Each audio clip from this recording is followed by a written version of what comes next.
Hi, this is Alex Georgescu, and I'll talk about how I made my proposal talk, chalk talk, informal talk, whatever the department you're interviewing at calls it, or at least how I made it. Um, I made this talk the same way. It was the same talk, chemistry, physics, material science, didn't matter. It should be quite broad, but you should know how to answer detailed questions. As mentioned before, you're interviewing in a department. There'll be some people who will know what you're talking about, more or less. There will usually not be someone with the exact same skills as you, or you wouldn't be interviewed. And there will be um, people who might just be passing by. This is the hardest part of the interview, usually. Um, Questions are the hardest. You're talking about something you haven't done yet, right? And you actually haven't seen the way these go. You haven't probably even seen one of these talks before because usually only faculty are there because they're private, right? It's your future plans. You don't want people running away with them. So I thought I'd make this. Partially because apparently these resources are very helpful and people are getting interviews and stuff are using them, which is all great news, right? So, um, yeah. So what do I want to tell you? Well, this is my talk, Discovery and Control of Quantum Materials. You should give your talk in a more practiced way than what I sound like right now, okay? But then I go into the topics in the talk. First topic, my approach to correlated electrons, so to science, and also to like how I see it. If you look at if you'll see it's kind of pedagogical, and then about how I mentor students, which is really yeah, I mentored students and they did well is the key thing. But here you should be able to answer various questions about mentoring and your approach. You should also be able to talk about any experience you have mentoring, what you want to teach, what experience you have teaching. Um, Generally, your interview is the center of your life. It is not the center of the life of um, more than a few faculty at that point in time. Okay. Yes, there's a committee, but there are people who are going in and out, like to teach their class. Depending on the privacy rules of your university, they maybe didn't see any of your materials. Maybe they saw your CV. You don't know. Maybe some faculty are just curious and decided to pop by. Because you know what? I have many calendar invites to faculty jobs even right now, and some I obviously am an expert. I should go. Some I might just want to learn some new science, but regardless, it's kind of departmental duty to go to some of these talks and provide some feedback. Um, our department has 47 people, 40, I think, quite a few professors. Okay, 47 professors. They have way more people. But I mean, people who could attend your talk, and we don't have 47 seats in the room where these things are held. So people kind of go in and out and it can be a bit distracting. And the other thing is people are more experts in your field. They will ask you hard questions. Some people might ask you nice questions. Some people might try to help you out. Some people might get frustrated. And the important thing is to keep your cool and don't be defensive and talk science and know that this is meant to be hard. I talked about to achievements key to my future work. Again, people maybe saw, maybe didn't understand your talk. Maybe it's just a time to teach them something in a more private setting. I don't know, but I still keep this so people understand why you're the right person to do the stuff in your research proposal. And I had some summary slides. I won't show those here, but because it doesn't actually make sense here, but they're basically, I have a lot of slides in the way I make animations. So after go through 100 slides, I want to have like a summary slide. Okay. So just like in the other talk, I start with look, topological materials. I'm broad, start narrowing, correlated electrons, right? Here's how I explain it. I can teach, okay? Not the best sketches. My students now make way better sketches than this, but these got the job done, okay? So great. What's my approach? People should know what your skills are and what you're doing. They they don't necessarily know that. Um, and then here, collaboration with experiment in my case is particularly important. And I can talk about how I worked the semester in a collaborator's lab. Um, Obviously, I have letters from collaborators. Of course, again, not everyone will see those. And and then yeah, I can talk about various details related to some of these things, but within reason. Like I know what MBE is. One of the things is, all these things are stuff you can get asked questions about. So one of the fun things is actually now teach a class on the stuff that my collaborators do, which is kind of fun. Molecular beam epitaxy and stuff like this. Right. And then I explain, right, these papers. I have a lot of papers that are collaborative. This might seem counterintuitive, but for material, it's like, why isn't it the thing you're driving, right? Well, for materials theory, it's kind of more common um, to be collaborative because, yeah, I mean, there's materials theory to develop, but it's just kind of different. It has to kind of go hand in hand with actual discoveries in experiment. Right. Help design the project, even, right? I didn't just go in and calculate, right? Um, in this case, I helped design the project, show that I'm a leader. Even though I'm third author, you can see this here. Work where I'm the sole three author. This depends on your particular circumstance, but my first postdoc, I didn't actually have a direct PI. And, some stuff is like, oh, I'm too busy to advise you on this. You have the time, just do it. So we did do some interesting side projects. Again, I talk about teaching. I talk about how I've been recognized with this mentorship um, fellowship. I talk about this YouTube channel. I talk about outreach I've done, whether it's like film or science fair and stuff like that. And I'm aware that, you don't have to have done all these things, okay, but they were fun to me. Yes. This is a cool picture. What can I say? Um, Recent students I mentored and how they did, and they all got into the PhD programs that they wanted or master's programs. And then I go summary. Here, I mentioned the hourglass from less to more to less detail. Here it's just less detail to less detail. You don't go into details here. But I explain, I did this, found a solution. Okay, maybe for many people this is a lot of detail, but and it's also if you look at my previous slides, like in the actual talk, they're much more detailed. This is not that. This is something that we're connecting stuff you see in a chemistry textbook and an organic chemistry textbook, and you can connect it with what I'm showing you here if you add some formulas.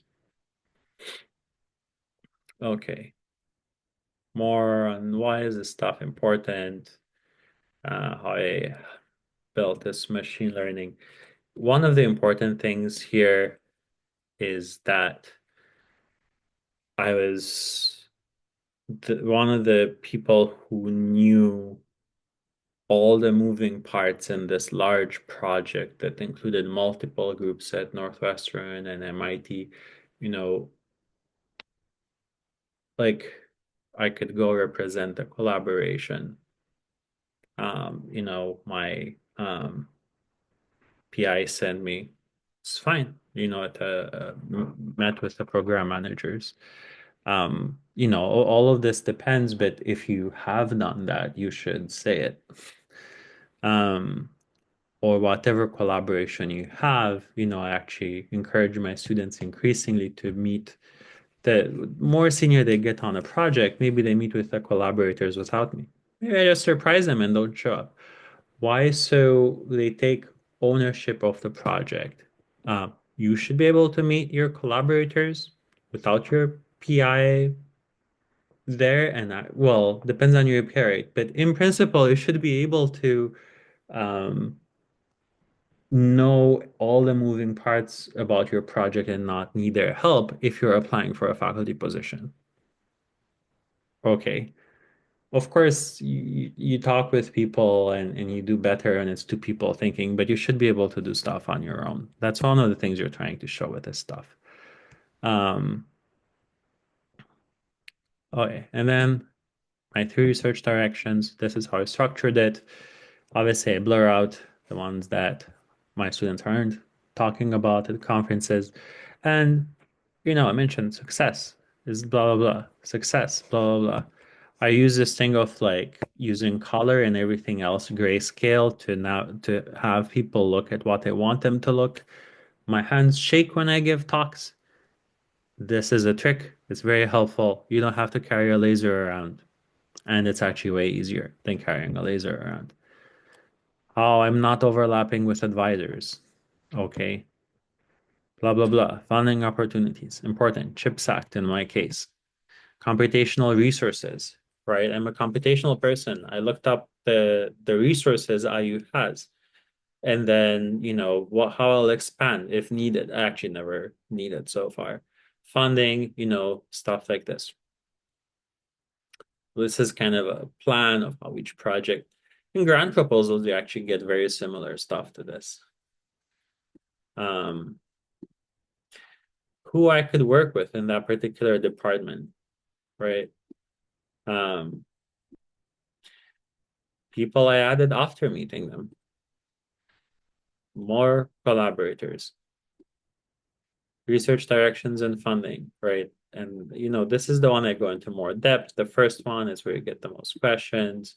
Why is it important? Why does the government want to fund it? Why am I the right person to do this? What makes the materials unique? I mentioned in this case, it was interesting because I had actually worked with a student on it, even though I hadn't worked on it myself. Well, or done the calculations and had already an experimental collaborator. Um, and again, what's the experiment? Um, you should expect questions on your collaborators. It's like, why are you the person to talk with that collaborator and not your PI, right? You want to show that you own your research, and if you're saying, "Oh, I'm very good at collaborating with experiment," you show you are very good at collaborating with experiment and show curiosity and interest because there'll be experimentalists there and they'll be thinking, well, in my case, is this person curious about what I'm doing or I'm some sort of means to an end, right? Or is just saying that. Um, you know, be genuine is important. Be curious is important. Um, okay, so I keep going. Uh, kind of basic sketches. These aren't glorious, but you know what? They're good sketches. People can ask questions about this, and we can talk. They would ask, well, a lot of detailed questions about all the methods one can use for these materials and entanglement and spin liquids. Like, how would you model them, right? It's actually kind of a common thing to talk about entanglement and spin liquids. Why are you the right person to do this stuff, right? Um, you know, Here again, more blurred out stuff, research plans. I even know about preliminary results, okay? And assist with experimental validation. I've actually done some of this where basically you use Bayesian optimization Because I'm like the machine learning person, right? I'll help people out to learn some machine learning, um, or optimization, um, and use it to help out the experiment. Like I don't know how much this helped, but I do think it showed the interest and genuine interest, and that's important. So I'm not going to tell you all the stuff I propose to do because I haven't done it yet. But I will tell you that if I were to give that as a talk, it would have taken me at most 30 minutes. These were not very different from the Zoom talks I gave. Because the Zoom talks, they might tell you to present your research. If you want to do well, you present what you want to do. So you're going to present a research proposal. Um, I also had some background slides, like, sorry, backup slides, Bayesian optimization, what it is, right? How I help people out and um, examples of um, how I actually used it to help out the experiment, right? I'm not just coming up with stuff and putting it there. Um, I know. So this would be, I guess, the end of this series of my talks. Some additional advice I would give, um, be nice to everyone, or I guess if you're not a nice person, maybe don't be nice so people don't hire you. I don't know. But this is important, say hi to everyone as a student who says hi to you, shake hands, shake hands, even if they want to shake hands, right? Um, don't think things like I'm beyond shaking hands with a student or something like this. That's so bad. And besides that, I can confuse with students all the time. So it's just like causes a lot of fun apologies after. But also students are people. So okay, treat everyone nicely. Um, I don't know. I sent an email to everyone I met. I've been on multiple interviews so far. I think maybe one or two people sent me an email afterwards. And, it doesn't actually matter. Like, you give a good talk or proposal talk, or you didn't, or you're the right part of the search, or you're not.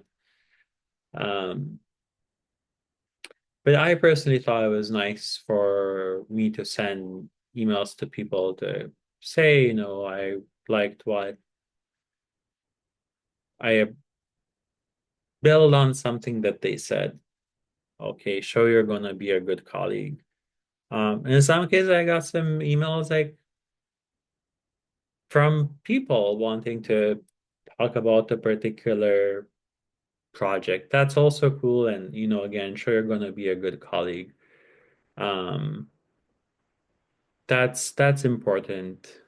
Um, but what do you want to do? You want to recap why what you want to do, why you're the person to do it, why you're the person to lead a group to do it, why people want to fund you to do it, and how you are different from your previous advisors. Right? You are your own person. You're no longer a postdoc. Um, and you're also a nice person people want to be around. So yeah, that would be a summary, and um thanks for watching my little series, and I'll add more if there's any particular reason to add on any particular topic.